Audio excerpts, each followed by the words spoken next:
Good morning and welcome to the Recce Pharmaceuticals Expert KOL Webinar. At this time, all attendees are in a listen-only mode. A question and answer session will follow the formal presentations.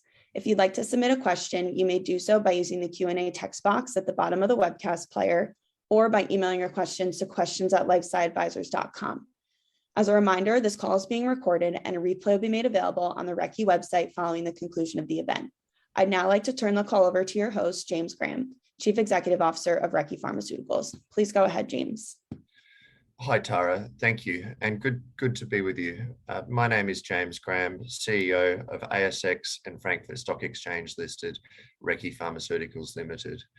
This opportunity to share with you is an opportunity to share with our community the largest, most expensive unmet medical need in human health, that being sepsis, septicemia, or blood poisoning.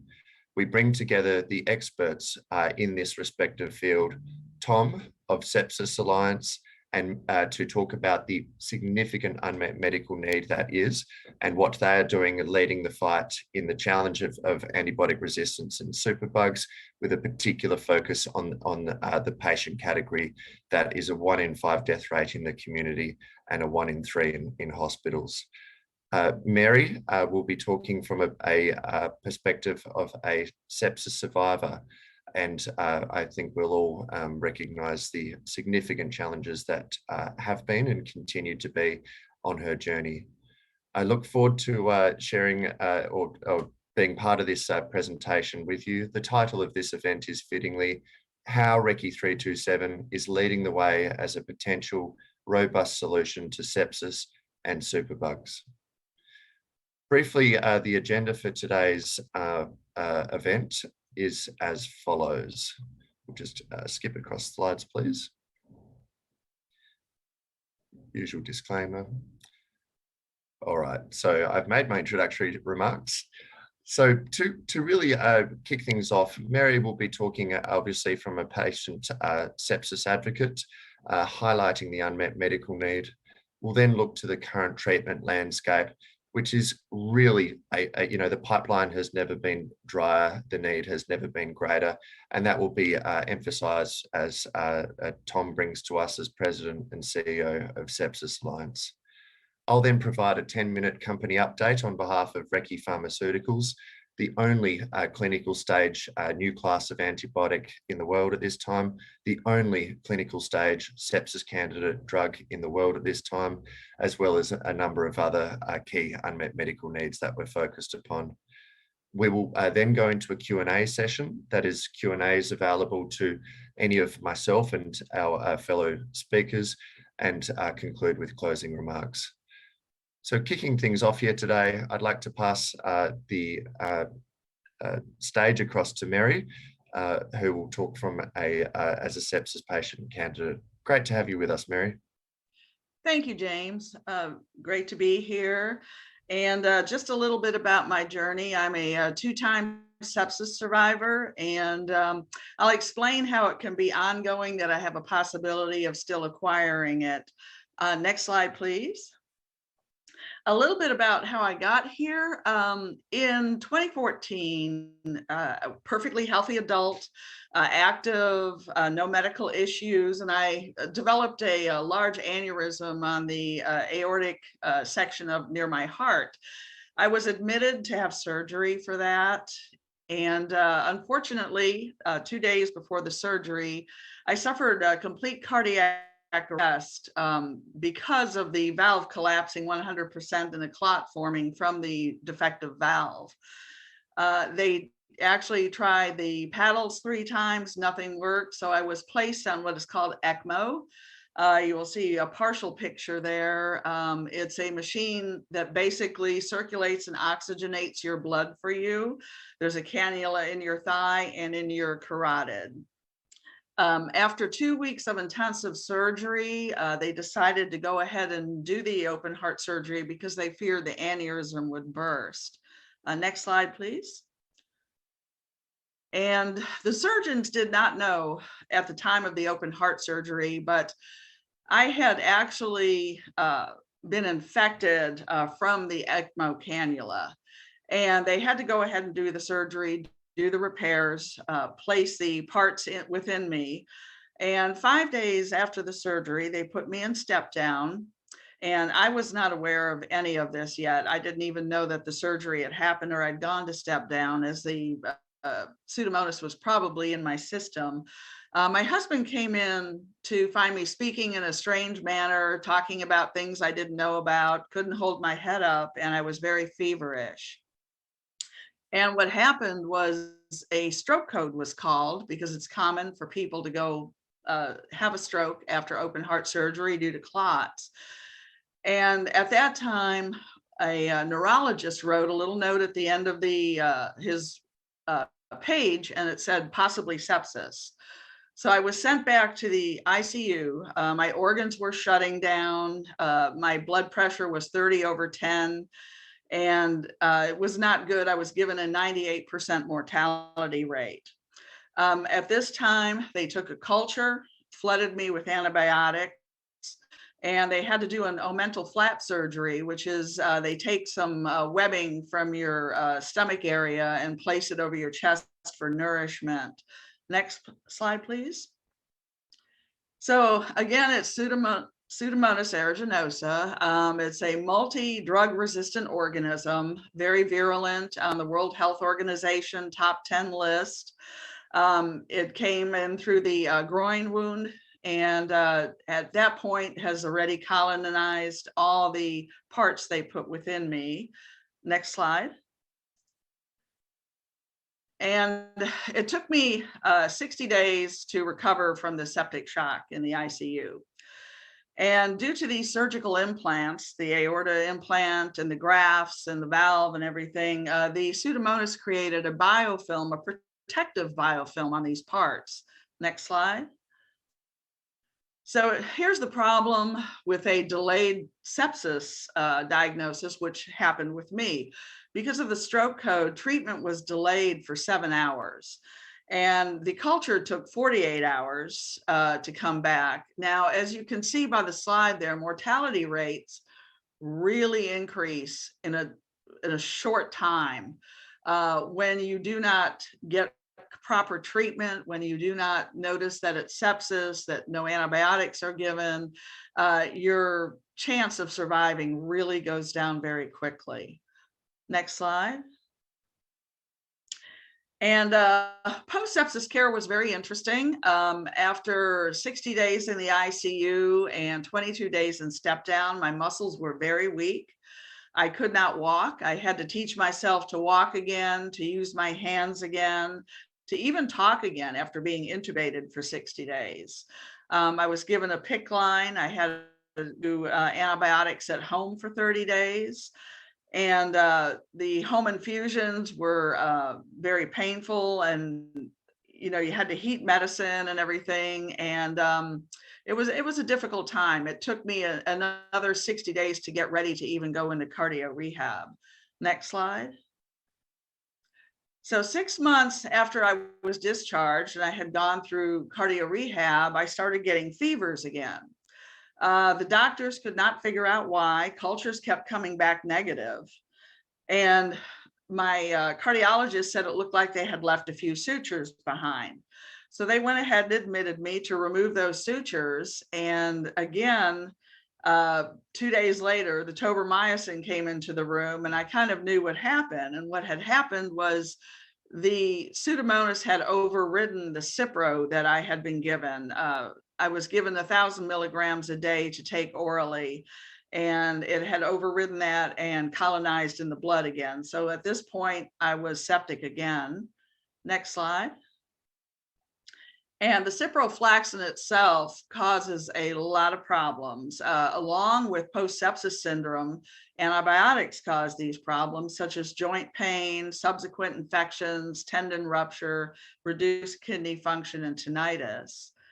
Next slide, please. Being in septic shock twice, it requires a lot of aftercare. The septic shock itself destroys your organs to a point. They go through what is called oxidative stress, where they have a lack of oxygen and the organs can't function properly. So this is just a little bit of what I have gone through and still go through today. These echoes and ER visits and cultures just keep piling up. Next slide, please. And post-sepsis syndrome is something that doctors are just starting to really become aware of. About a third of all sepsis patients get post-sepsis syndrome. It's real. A lot of doctors at first were like, oh, you must have fibromyalgia. You must be imagining this pain. It actually does give you memory lapses and muscle pain. It gives you fatigue. There's just a myriad of things, PTSD. I go to a hospital and I absolutely cringe when I smell the tubing and the gowns and the bed sheets. It's a real problem. And some days I feel fantastic, and there's other days where I just want to lay in bed. And septic shock can cause heart failure because of that oxidative stress.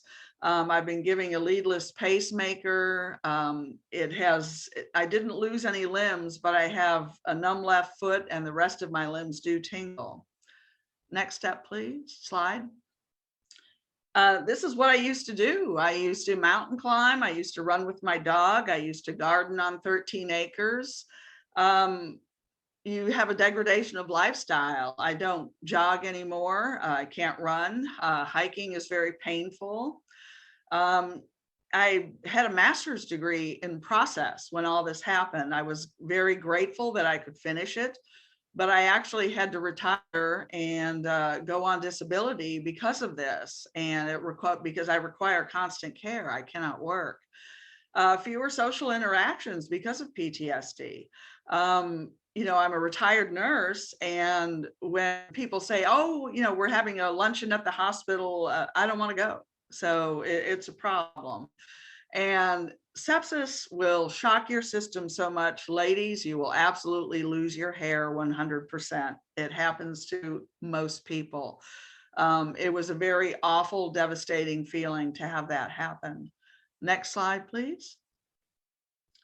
And this is what's very important about sepsis with communication with caregivers. My husband was never told about the septic shock. He was just told your wife is very sick. He was never told about the infection. He said, oh, we've taken care of it, just meaning it's out of my bloodstream.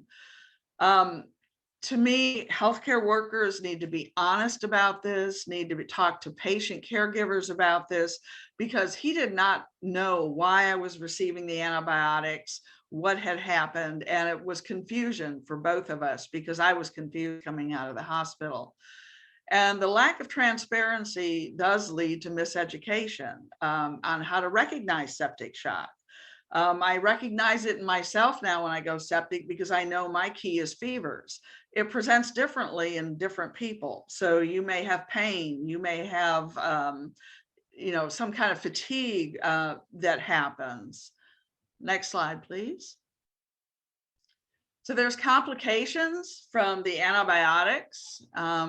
The oral Cipro I had to stop taking because I had to have tendon surgeries. I required autoimmune thyroiditis from all this because the thyroid gland was completely confused on what to do during the septic shock. I'm now on medication for that. Next slide. And right now, it's been 7 years. There has been some slowed growth of the Pseudomonas. They think 7 years of antibiotics, of being drowned in this. Good health. I have no comorbidities. I have a very good immune system. They think some of the X-ray radiation may have kind of helped numb this down. So what happens is, and the ongoing situation is, the doctors take blood, they see if my CRP and SED rate are up, which means that there's something in the system. And if they are up too high, they take a culture. And if it shows positive, then they give me a 24-hour regimen of antibiotics. And this can happen every month to 2 months. So I have an ongoing chance of becoming septic. It's constant. I don't fear it anymore. I used to. I know what my tell is, those fevers. And this is a better way to go in my mind, because the ciprofloxacin was not doing well. It was really giving me pain, and I absolutely refused to take it. So I would rather go this route. Next slide.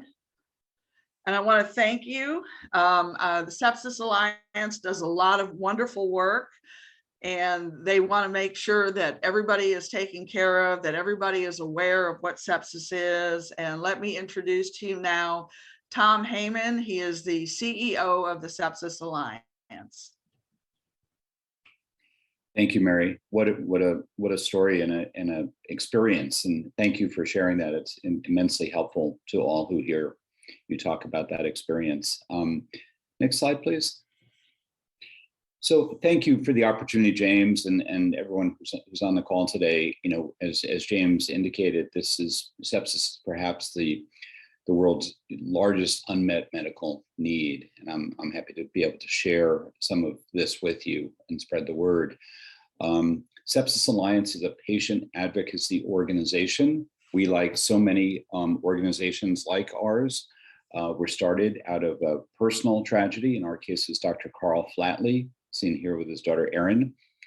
Carl, who's still very involved with the organization, had never heard of sepsis. Oral surgeon, 20 plus years practicing, had never heard the word. And it wasn't until his perfectly healthy 23-year-old daughter went into the local hospital for quote unquote routine outpatient surgery for hemorrhoidectomy. She was sent home, assuming everything had gone perfectly well. It had not. She got worse, not better. Returned to the hospital, said, nope, normal range of pain, you're good to go. Her white count was through the roof. She was still sent home. Got worse still. And when she was back in the hospital 2 days later, she was in septic shock, and she passed away 2 days later. Perfectly healthy young woman, 23, all set to be a school teacher, just graduated at the University of Georgia. Just an unthinkable, unspeakable tragedy befell this family. And in reaction, Dr. Flatley said, what the hell just happened to my family, and what can I do about it to help? And at that point in time, we're in 2002, there was no organization in the US doing anything about sepsis. And in fact, the CDC did not have the word in its lexicon, nor did Microsoft. So if you type sepsis into your Word document, it would get a red squiggly line through it. That's how far we have come and far we need to go in the future. So we're a 501c3 public charity. We are national in focus, but international in scope. We're a founding member of the Global Sepsis Alliance, which has organizations in over 70 countries now. And we have, over the years since 2007, our formal start, really, taken a position as a trusted partner to patients like Mary, advocacy organizations and related causes like cancer and COPD and diabetes, all who have patients who are at accelerated risk of getting sepsis. Healthcare provider community, the research community, government agencies, importantly, and industry who are working to try and find the innovations like Recce that can really help solve this problem. Our mission, save lives like Erin's and reduce suffering like Mary's by improving sepsis awareness and care with a focus on education, antimicrobial resistance, health equity, innovation, and making sure that patient voice is loud and clear. Next slide, please. So it's a big crisis. Sepsis, very often, doctors, nurses, Washington Post, what have you, call sepsis a really bad infection. It's not an infection. It's your body's response to an infection, any kind, whether it's bacterial, viral, parasitic, or fungal. And the bee is here to remind us that a simplified explanation of what sepsis is, which can get complex, it's like a bee sting. When you get stung by a bee, it hurts, but you're not really in danger unless your body has that anaphylactic reaction to the bee sting. That's kind of like sepsis. An infection unto itself is not necessarily harmful unless your body has that septic reaction, that inflammatory cytokine storm, whatever you want to call it. Sepsis is a leading fatal complication from COVID. Most of the time someone is in the hospital with COVID or perishes from COVID, it's from sepsis. Similarly, flu, pneumonia, you don't die of complications, you die of sepsis. It's very common, 1.7 million cases each year in the US, close to 50 million globally, and responsible for 1 in 5 deaths globally. Kills more people globally than cancer. That's the scale of what we're talking about here. Very high mortality rate, 350,000 numerator on that 1.7 million. And globally, it's 11 million perish each year. Number one cause of death in US hospitals, fully 1 in 3 people who die in a hospital dying of sepsis. And it's expensive. It's the number one cost of hospital and skilled nursing care in the US. And as I mentioned, more people dying of sepsis than cancer. And globally, it's a leading cause of death in children. Next slide, please. But wait, there's more. Those who are lucky enough to survive, number one cause of hospital readmissions, 40% of patients who are discharged from hospital are back in within 90 days. 2 in 5 are back in. And half or more have lasting effects, whether they be physical, cognitive, or psychological, including 14,000 patients who require amputations each year. So this affects everybody, but underserved communities fare even worse. Black and other non-white individuals have nearly twice the incidence of sepsis. Black individuals bear nearly twice the burden of sepsis deaths. And American Indian, Alaskan Native people, 24% more likely to die. Hispanic, 14% more likely to die. And Black or Hispanic children, 25% more likely to die than their white counterparts. Next slide. Zooming in on maternal health, as you see here, this is a disturbing number. If you're in the United States, our maternal mortality is getting worse, not better, from 12 to 19. You see how we fared with other countries. Everyone else is doing better. So sepsis, number 2 cause of maternal mortality, up from number 3, according to new CDC data. And Black women, here again, an equity issue. Black women are 3 times more likely to die from pregnancy-related causes. I live in New Jersey. That statistic is 9 times. And you see again, that Native American, Native Alaskan women, 2.5 times more likely to die than white women. Next slide. So a number of challenges. We have low sepsis awareness. When I met Dr. Flatley, he had never heard of sepsis. Only 19% of the country, the US, could even recognize the word. So he was in the vast majority. So, and even now, just 16% of US adults can identify the most common symptoms. That's important because more than 85% of cases start in the community. People need to understand this, like stroke or like heart attack, only it's more common and more deadly. So this low public awareness increases that important time to treatment that Mary talked about. So the solution is public awareness programs like stroke did, like heart attack has done so well. Survivor support programs. We have an It's About Time campaign, which uses the mnemonic TIME, T for temperature, I for infection, M for mental status change. Mary talked about that, and E for extreme pain. We often hear people say they feel like they're going to die. We have poor clinical preparedness. Fact point here, just half of US first responders, the guys and gals you call with 911, only half are confident in their ability to identify sepsis. And you remember I mentioned that 85+% of cases start in the community. So there's a 50-50 shot if you call 911 that they're going to know what they're looking for. And more than half of sepsis cases actually travel in an ambulance. So the impact here, we have a failure to rapidly diagnose sepsis, which leads to high mortality and morbidity.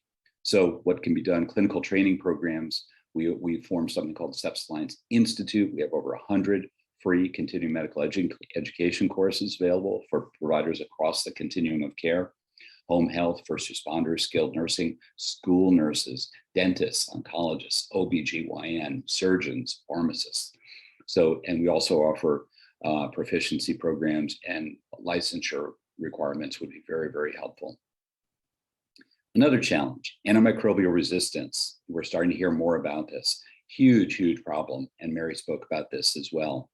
Fact point, existing antimicrobials are facing increasingly resistant bugs. This is really happening. We're really in a threatening world where we could go to a pre-antibiotic period for all practical purposes. Hard to imagine, but imagine if water could no longer put out fire. What if Novocaine was not available next time you needed a root canal? Just imagine that. That's the kind of world we're talking about, where you just don't have an antibiotic option. So the impact here, infections, sepsis harder to treat, and pandemics will wreak havoc. So the solution here is stewardship programs in hospitals, innovation, really, really important in the space. and government support for new antimicrobials. Talk more about that in a minute. Next slide.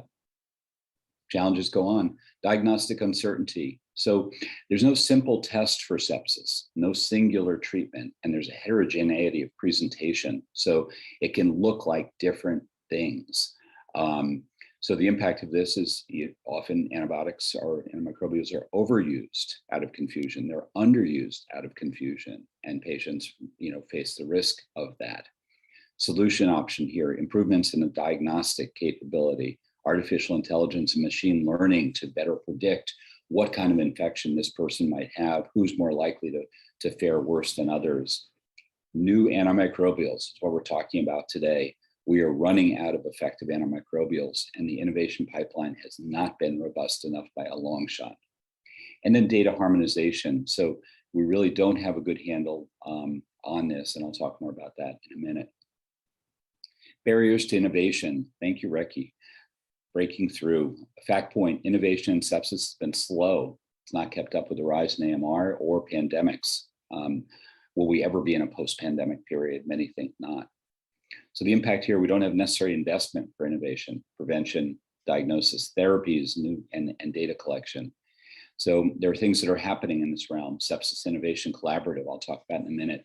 More government engagement, funding, and national calls to action recently with the World Health Organization, the G7, organized by the Global Sepsis Alliance. And a lack of coordinated response. Sepsis response has been weak. Medicine, as we know, is getting more and more siloed, and sepsis is a disease that works across the continuum of care. So it really runs counter to this idea of siloization. And we really lack a national and global call to action on sepsis, like we have had for cancer. So the impact is sepsis response, not even close to the need for this enormous, disease burden.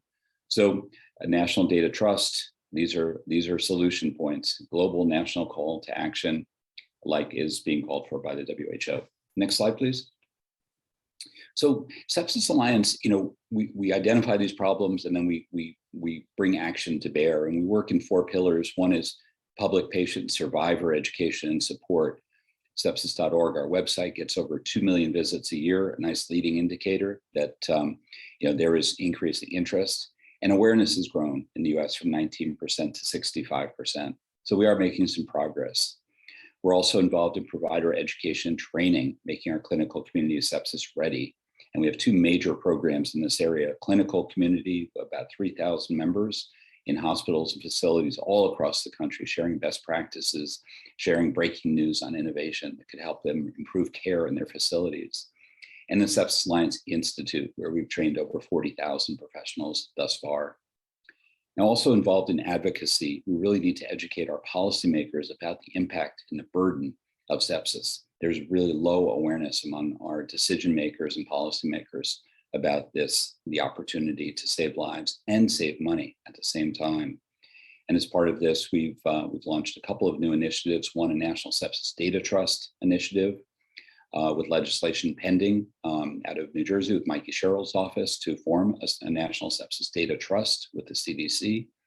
And then we also have a Sepsis Alliance Voices engagement platform, which gives the opportunity for our advocates to share their voice and share their concerns with their elected officials. And then innovation and thought leadership.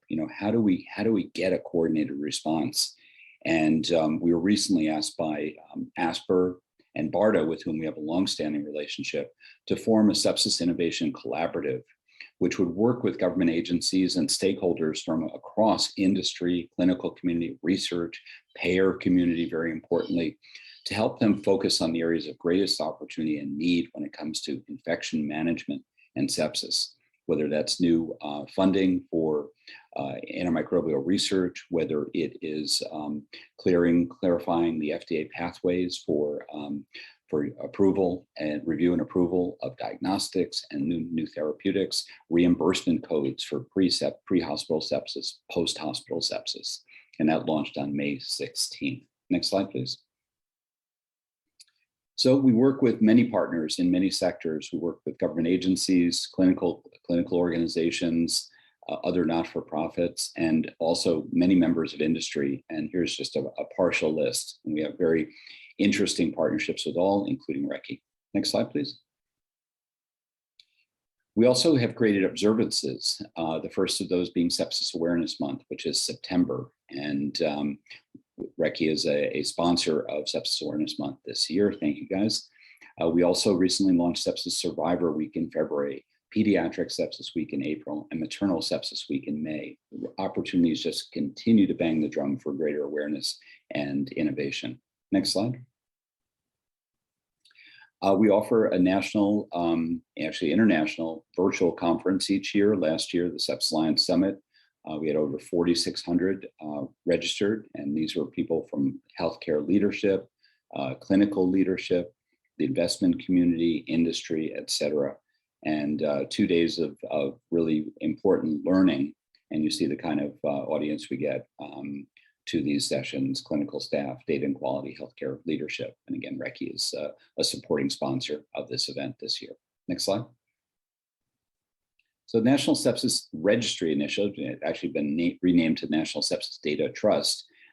We are working to create a national and then perhaps international data repository, which would create the opportunity for virtual clinical trials, because we would have the data, longitudinal data of the millions and millions of patient experiences like Mary's that we could learn from. And does one person get an infection and walk away unscathed? Why does another person get an infection and end up in a situation like Mary's, or end up with amputations or dying?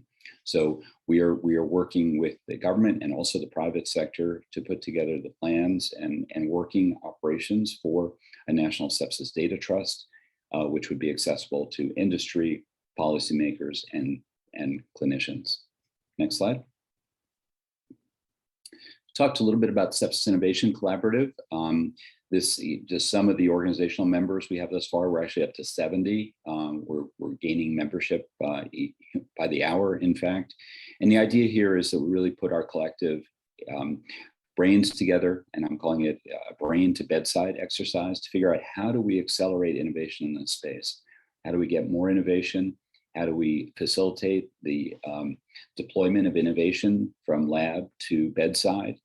And the government has told us, in their words, not ours, that they want to be less reactive and more proactive in this space. They understand the burden of sepsis, and they realize that they're not doing enough to facilitate innovation in this space. So hopefully this will be helpful to our innovator partners and helpful across the scenario, from better vaccines, perhaps a vaccine that doesn't require refrigeration, a vaccine that doesn't require a shot, could be given as a patch or pill, better diagnostic tools, and the deployment of the existing diagnostic tools that exist but don't have a reimbursement structure in place. Similarly, with antimicrobials, making sure that there's a reimbursement and a use policy in place that will advance investments in new antimicrobials. Next slide. With that, I thank you for your time. Look forward to your questions. Over to you, James. Thank you, Tom, and thank you, Mary, for your respective presentations. Mary, that was a truly inspirational journey, and one of great challenge and conflict you have been through and continue to be exposed to, as that underlying infection continues to flare up and the complications that follow. So thank you very much for sharing those quite deep and certainly personal insights. One point I particularly noticed in your presentation is the financial costs. My goodness, that economic burden. I think you noted 1.8 million US dollars, approximately 2.4 million Australian dollars, just to stay alive. That is extraordinary, and you know, any way we can support what is a challenging journey you have been on and continue to go through there is our pleasure, and thank you for sharing that with us.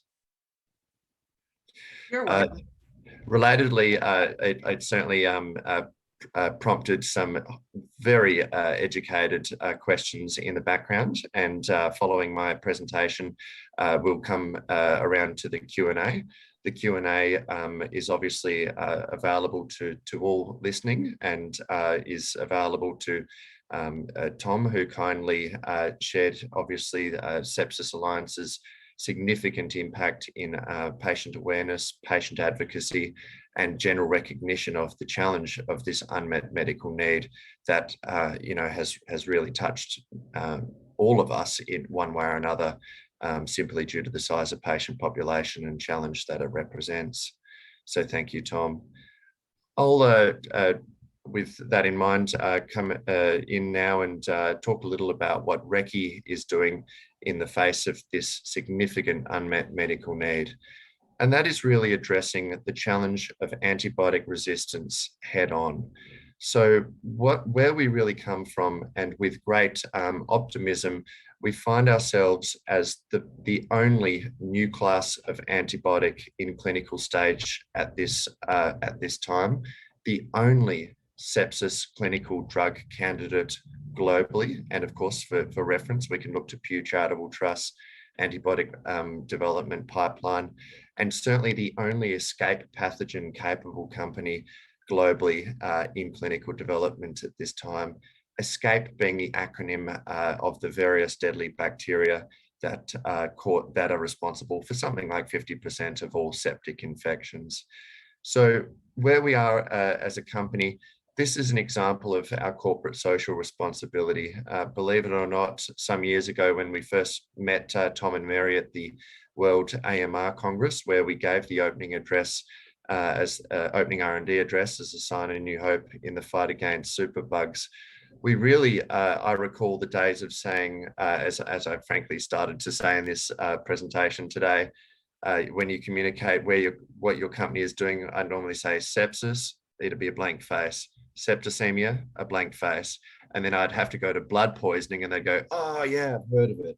Now I'm told off regularly by Sepsis Alliance that I'm not supposed to say blood poisoning, but it really is when I go back, say, these 5 years since meeting the guys and say sepsis, I don't have to go through that journey or such a journey of awareness.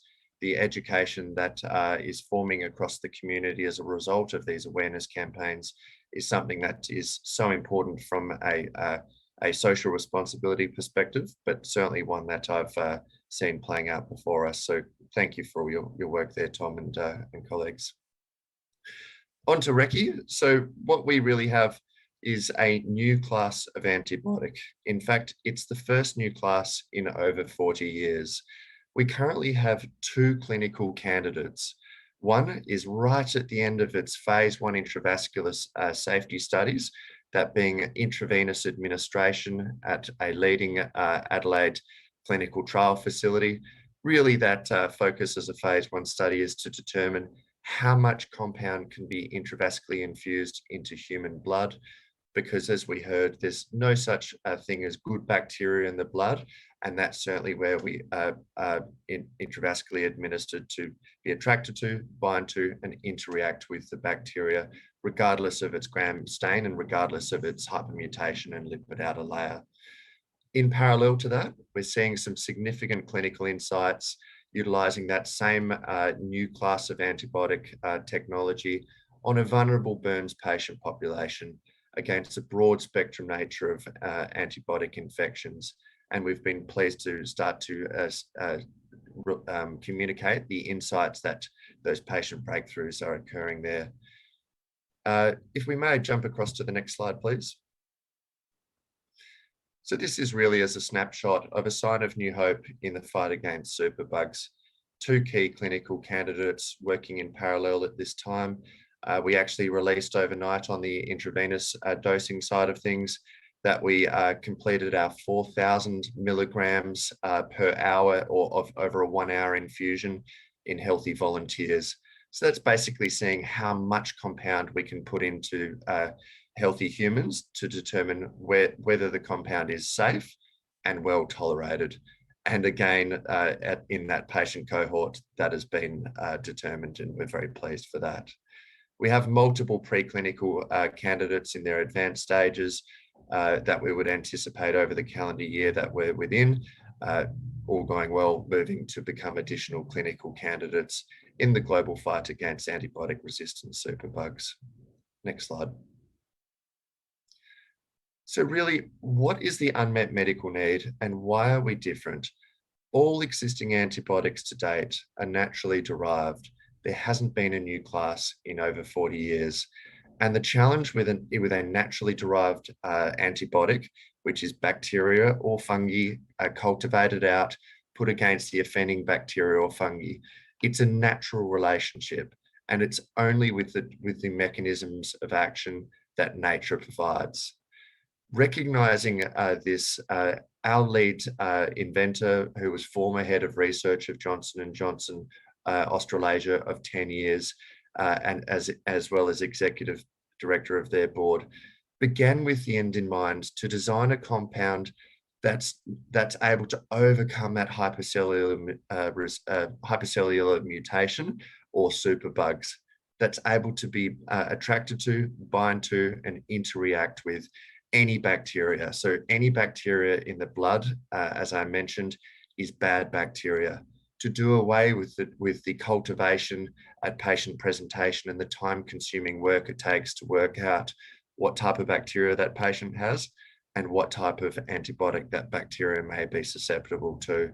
And also to build into the method of synthesis or method of manufacture, not only the unique mechanisms to have multiple layers of attack, but to have significant economies to remove the expensive cultivation, the expensive waste, and have a reproducible product for human use. So we've, with that in mind, created this 100% water-soluble compound across the full spectrum of pHs that is currently in clinical stage in human blood, and we would look to across the degree of acidity to the human stomach for oral consumption considerations in due course. Next slide. So really what fundamentally underpins a good compound is its mechanism of action. 1 + 1 does not equal 3, and that is a real reason why doing the same thing, expecting a different answer of all existing antibiotics or many upcoming antibiotics that continue to fail simply does not work. So touching upon this independent study, which we use just nice pictorial examples from, but many can go to, of course, the abstract as released by the world-leading mechanism of action experts who identified and defined the mechanism of action of vancomycin, who identified and defined the mechanism of action of Cubist, which upon their identification, in fact, went on to sell to Merck MSD for about 5 or maybe it was $10 billion US.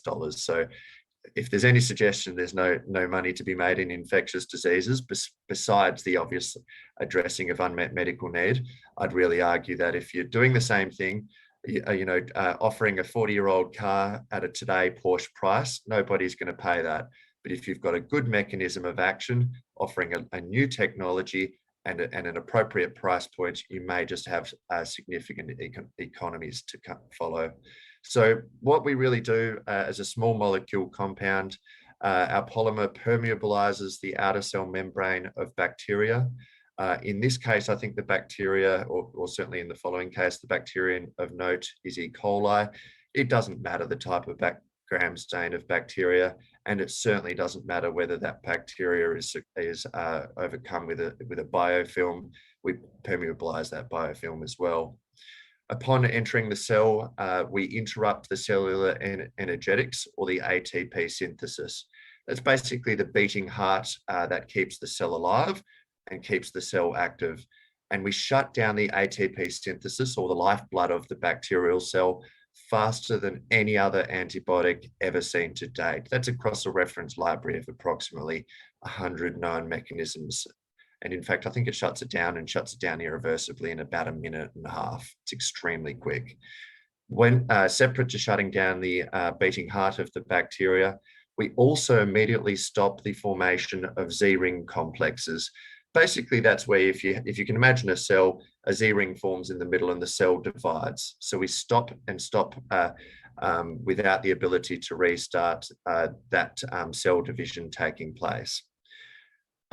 Further, we in higher concentrations, which sometimes may be needed for deeper tissue penetration on, say, burn wound infection surfaces or other perhaps less invasive methods of administration, work by taking advantage of the high metabolic processes that occur within bacterial cells. They have 10 atmospheres of pressure inside them. Healthy cells do not. And we've got an extraordinary degree of specificity between healthy cells and bacterial cells, as we'll see in our following slides. Next slide, please. This is perhaps a verbalization of what we are talking about there. It really uses multiple mechanisms of attack, multiple mechanisms of binding, interaction, and capability, no matter the gram stain, no matter the mutation, no matter the biofilm, and as we've seen, outperforms the otherwise perhaps market leaders to date. Next slide. So this is one actually produced by the mechanism of action experts, and just briefly talking through it, what we see on the left-hand side there is look, I'll be the first to say I like pictures. Pictures tell 1,000 words. Here, those big buoyant cells are healthy human eukaryotic cells, or fungal cells. Basically, in the background, you've got eukaryotic cells with bad E. coli cells. Together, they're growing and multiplying, happy little cells going about their way. But after exposure at the same time in the same plate to Recce 327, on the right-hand side, we see the eukaryotic cells continue to multiply, continue to grow and go throughout their healthy, prosperous ways. Whilst at the same time in the background, and if you focus upon any particular E. coli cell, you can actually see them disappearing. That's really showing that the specificity to define between healthy cells and deadly E. coli cells in this instance is something uniquely capable of Recce's antibiotics. And that gives great comfort and confidence when we see such a good safety indication to avoid those healthy human cells and only focus on those deadly germs. Next slide. This is actually looking to a different gram stain. So we've got gram positive and gram negative. They're the only two types of bacterial stains. On the left-hand side there, we see the healthy human cells certainly growing and going about their prosperous ways. Staph is a slower cell to grow, so certainly the growth of that is a little bit slower in the background. But when we look to the right-hand side, we not only see the continuation of the healthy cells growing, but we actually see the limitation and in fact reduction or dispensation of the staph bacteria. So that degree of specificity, that mechanism of attack to identify and go after the bad bacterial cells, avoiding the healthy human cells, is one we see taking place before us. So we get a little excited when we have such visual breakthroughs as that. Next slide, please. So where we are from a sepsis perspective, we're really right at the tail end of completing, as we are the only sepsis clinical candidate in drug development at this time in the world. And that is starting, or not starting, we're actually right at the tail end of a phase 1 human intravascular study. This study is across approximately 80 healthy humans. We started at 50 milligrams of intravascular infusion over a 1-hour period. We've actually increased as this dose escalation study is designed to increase, to try to find the ceiling of where the compound, as is water, as is sugar, is no longer safe and no longer well tolerated. Positively, even at 80 times the initial concentration, as we announced on the ASX yesterday, even 4,000 milligrams of Recce 327 intravascularly administered over a 1-hour period has been determined by the clinicians and independent safety committee. And I smile a little because frankly, that's a lot of compound in your blood in a 1-hour period to be shown to be still safe and still well tolerated. I believe from this point, as we only have 1 to 2 cohorts to go, we will find that ceiling, because then we can look to what the therapeutic window where efficacy exists, which we would be extremely confident exists well below these dose parameters we have here. So patients in the next dose cohorts, or subjects, I should say, are being dosed over the next week or two, as remains in the second quarter of this calendar year. And we certainly look forward to communicating results that follow. Next slide, please. So this is our parallel clinical study. This is the second clinical study, of course. This study is sponsored by the West Australian Health Department, and we thank them for their support. It's really in West Australia's leading teaching hospital, led by world-leading experts, Dr. Ed Rabi as an infectious disease expert, and Professor Fiona Wood, as many may know, as former Australian of the Year for her burns work, working with the burns victims of the Bali bombings those years ago, and inventor of the spray-on skin technology. So this phase 1, phase 2 clinical study is assessing how the compound works across a broad spectrum nature of bacterial infections in a very vulnerable patient population. And if we go across to the next slide and cover your eyes for anybody a bit squeamish, this one's where we start to see these clinical indications. This is a patient from the study. In that first image there we see in the top left, we see a horrible, painful looking burn wound that has significant swelling, has significant surface and underlying infection, because obviously as the infection moves from the surface area, it starts to enter the tissue, and beyond the tissue, in fact, is often a leading cause of sepsis, being the underlying spreading of that bacterial through the vascular system. Post-treatment, as we see in the bottom right-hand corner, there's a healthy skin growth return, a reduction in swelling, the infection has cleared, and is really, look, if I say it optically, an indication of tissue penetration taking place. As our compound has been administered topically, not only have we seen a visible reduction in the bacterial colonization, as well as, of course, the microbiology supporting that, we can actually see the underlying tissue as this patient's skin is quite translucent taking place. And that obviously has led to a complete patient response, or no identifiable bacterial infection in this patient, which was burdened by a significant superbug. I won't be the one to specify which superbug this patient had, but when we look to our announcements, we have come up against at least half of the suite of escape pathogens, significant superbug or non-responsive bacterial infections, and we're so pleased to be seeing such positive patient outcomes. Next slide. Patents, look, we got a few capitalists in the room. I've got to do our best to say, you know, we ain't no charity. We're not recipients of government grants. We are a private enterprise supported by many thousands of shareholders, but we are that built upon the fundamental of getting a new and I believe world-leading technology ahead. What we have is really created a land grab opportunity of monopolizing or owning the space of synthetic antibiotics or synthetic anti-infectives.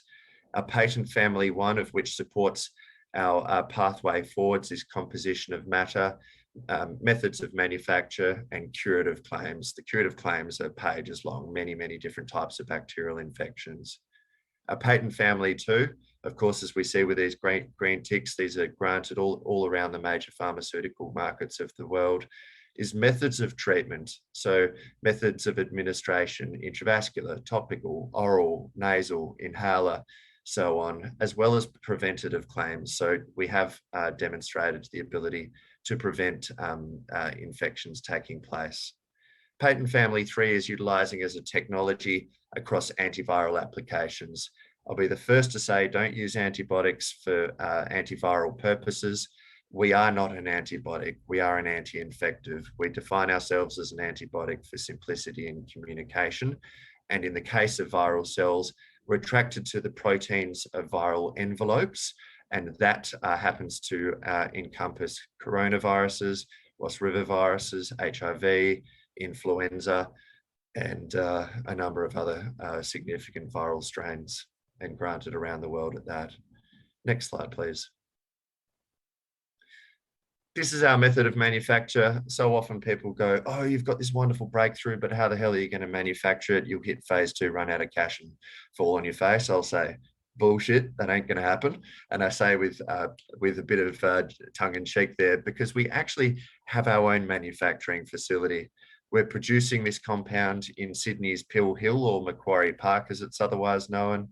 We're making to GMP specification, producing both in good volume and excellent quality, supporting our phase 1 and phase 2 human clinical trials. And we have absolute confidence that that'll be able to support, should we find ourselves in such a positive stage of phase 3 human clinical trials as well. So that gives us obviously good indications of feasibility, significant synergy with our expanding portfolio of products, and positions us well to tackle these significant and major unmet medical needs of antibiotic resistance and superbugs. I believe that concludes Recce Pharmaceuticals' presentation, and I'd like to thank our presenters and audience for joining me in sharing that. We'll perhaps invite Tara to get into some of the questions. I just glanced across at some of the Q&As, and firstly, thank you to those who have written into us. They are some of the most educated questions I've come across, and certainly the depth of knowledge and depth of interest is very encouraging. So thank you. We'll do our best between Mary, Tom, and I to answer some of those. Go ahead, Tara.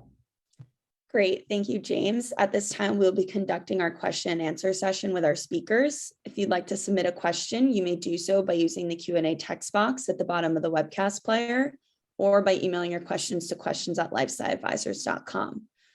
Please hold for a brief moment while we pull for questions, and James, you may begin whenever you're ready. All right. Well, let's get right into these. So I think this one is directed, or perhaps best answered by yourself, Mary. It says, as Mary explained, culture took 48 hours to come back, leading to a blanket of antibiotics to be used, but possibly not the correct one. How come we haven't been able to find new techniques to quickly identify bacterial strains and better refine initial antibacterial therapies? Mary, what's the challenge there? Yeah, thank you for that question. The challenge is actual rapid diagnostics. There are several companies out there, and these are small companies that are doing this, that have come up with some rapid diagnostics. I have actually spoken to hospitals about why this is so difficult to implement. And the companies explain they are coming across the same thing. A lot of them have patents, they've been verified, they've been tested, everything's good. But the hospitals and clinics, nobody likes change. It requires possibly laying off lab staff because the machines do the work. It also requires some investment, and it requires knowledge. They have to learn how to use these machines, and they feel like they don't have the time. Cultures have been used for hundreds of years, and it's time we change this. And it's actually a knowledge, kind of like the Sepsis Alliance space, getting the word out there. A lot of people are not aware that these things exist. There's 4 or 5 companies, and there are more that are being created, where they can tell what type of bacteria you have in about 5 minutes. And that saves lives, because sometimes you do not get the right antibiotic. And myself, who received about 7 different antibiotics, it does a lot of damage to you. Thank you. Yeah, good question, and excellent response, Mary. Look, I'll be the first to say, in all instances, should Recce obviously down the line be approved for human use, this is a sum of all parts approach. There will always be a significant requirement for fast-acting, accurate diagnostics. There will always be a requirement for supportive, broad spectrum or narrow spectrum antibiotics once that bacterial species is known. But there will always also be the unmet medical need that presently exists, assuming obviously we don't make it through to address that, to have an antibiotic that works. I mean, I remember the days where we'd go to the doctor, they'd give a prescription for an infection and say, take this, you'll get better. Now, I'm not that old, say 10 years later, I go to the doctor for the same infection, they say, take this and take these follow-on repeats to overcome that same bacterial infection. So as the bacteria are mutating, the antibiotics are not keeping up. So in summary, yes, it is extremely important to identify the bacteria, but we need safe and efficacious new therapies to treat these evolving bacteria, because you can identify it, but if you can't kill it, we've got bigger problems at play. Tom, did you have anything you'd like to add to that? I would say, Mary's case really spoke volumes on this. She was dealing with, resistance to different therapies. And if there had been a therapy that did not have that resistance, your story could have been quite different, Mary. Yeah, I agree. Thank you. On to the next question, and my goodness, we've got a engaged audience here. So what if we go for this one here? So the Pseudomonas aeruginosa infection that was found, was it a single strain infection, or were there multiple strains of species present in the same biofilm? Could there be an additional benefit in taking into account interbacterial interreactions as much as the bacterial's host interreactions? That's a good technical one there. That's a good question. I actually worked with my infectious diseases doctor at the hospital where this happened. And there are about 14 strains of Pseudomonas. Some are so virulent that they can actually get into jet engine lines, gas lines, and clog that up. This was a particular strain of Pseudomonas that was multi-drug resistant. It was found, they discovered, in the sink trap of the cath lab, where they performed the ECMO procedure. And as far as they can tell from what they've gotten out of my bloodstream, it is one strain. I have had other bacterial infections, because once you're susceptible, I've had C. diff several times because of the Cipro, because your gut system is a little bit suppressed, but I've not had anything that has lived under the biofilm, as far as they know, with that particular strain of Pseudomonas, but it was a single strain. Yes, thank you, Mary.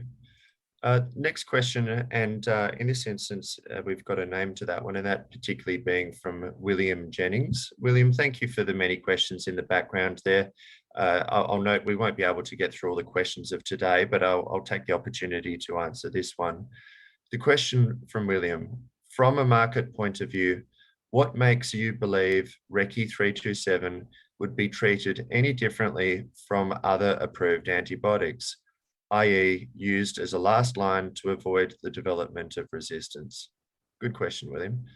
So Recce really is fundamentally designed to get on top of the infection at initial patient presentation. So we heard in Mary's story of her experience, I should say, when the patient presents to a hospital ward, the first thing they do is draw pathology. They rush it off to the laboratory, and they're trying to determine what type of bacteria that patient has and what type of antibiotic that bacteria is susceptible to. Every hour left untreated, the likelihood of survival decreases by 8% each hour. And I think, as we saw in that, in fact, Mary's probability of survival statistically was about 2%. So you beat the odds there, Mary, and you continue to every day. This is really designed to, with its broad spectrum nature of attraction, binding, and interaction to the bacteria, to be administered at first patient presentation. Don't worry what type of bacteria that patient's underlying infection is responsible for. Intravascularly administer, knowing with confidence that it will bind to and interact with whatever offending bacteria is in the blood, because any bacteria in the blood is bad bacteria. Therefore, we actually see it and focus upon positioning as a first-line therapy. The purpose of our mechanism of action studies, building upon that, is also seeking to take the selective pressure off existing antibiotics. They've had a hard fight. They've been going for years and years.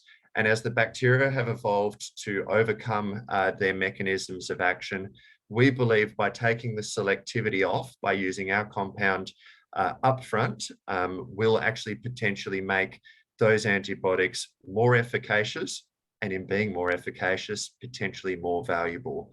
So the depth of the mechanism of action studies to support how and why that can take place at a molecular stage is a deep investigation that we're taking. Well, really, it's the external CRO and world-leading mechanism of action experts doing such, because we see it incredibly important to be part of the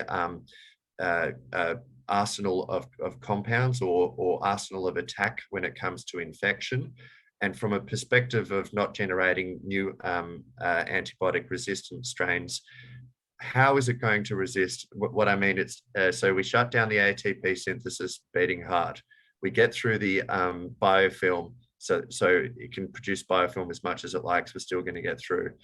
We shut down the ability for the cells to have a Z-ring complex, or the ability for the cells to continue to divide. And we further take advantage of the high metabolic processes or pressure unique to bacterial cells, unlike any other healthy human cells. So with these mechanisms, plus I'm sure a number of others that I may have missed there, we have multiple abilities to attack that, no matter how that bacteria will mutate to survive, which they always have and they always will, we have a firm belief, as supported by these mechanism of action studies, to work and keep on working with repeated use, something that existing antibiotics no longer do. So last question, if I may, just appreciating the time of our speakers. What's this one? Let's go for one which I think perhaps best to be addressed by Tom. The question is, regarding the risk of dying from sepsis and the difference between ethnicities, how do you explain the difference? Is it just down to the lack of education, lower treatment rate, or is it because of income or genetics? Tom. Well, we're hoping that, through our National Sepsis Data Trust, we'll be able to get a clearer picture of exactly what's driving this. Is it comorbidities? Is it lack of vaccine uptake? Is it lack of access to care? Is it lower awareness levels? Is it access to transportation? Is it lower quality of care in those communities? Is it bias in the clinical community, which we understand better and better, biases about, the theories of Black people having higher pain thresholds or thicker skin, which still exists in many medical providers today. So I think it's a complex situation, and we're approaching it as we do best through determining how to best communicate with different communities, and through a multicultural communications and awareness campaign. But I think we're really going to dig into this and try to determine how do we, kind of level the playing field here so that we don't have these horrific disparities of access, care, and outcomes. Yes, thank you, Tom. And I'd certainly encourage anyone to go to what I believe to be the best capture of key facts and figures surrounding sepsis, being that of Sepsis Alliance and its associated platforms. When it comes to bacterial infections and sepsis, discriminating between young, old, healthy, unhealthy, ethnicities, and so on and so forth, I'll be the first to say I've had sepsis. I got attacked by a dog a couple of years ago. I did my best to avoid going in to get antibiotics, simply because I was a little afraid of the intravenous infusion that would come with it. And I was burdened by a significant bacterial infection. I'm a healthy young male. That really is just an example of no matter the health, no matter the wealth, dare I say it, these septic blood infections or bacterial infections of the blood affect all of us. And what happened in my case is I spent 2 weeks in hospital, intravenous drip, continuous blood draws from my other arm. I didn't enjoy that part, but had to be done. And really that was taking both the time and human cost, being, my own health detriment that came as a result of the continuous antibiotic infusions to treat that underlying infection. as a result of the challenge of antibiotic resistance or superbugs. So thankfully, I have the benefit that I haven't had reoccurring infections, but as we've heard in today's truly inspirational story of Mary's, for which we wish her the very best of luck and health, though the underlying infection can reside anywhere in the human body and is one that Mary continues to face. So I'd like to take the brief opportunity to thank Mary and thank you, Tom, for joining us today to really communicate the significant and unmet medical need of sepsis and the global implications and to human health. And I'd like to thank everybody for participating in today's discussion. I look forward to following up any questions you may have by emailing them in the background, and best wishes for health and prosperity over the time ahead. Thank you.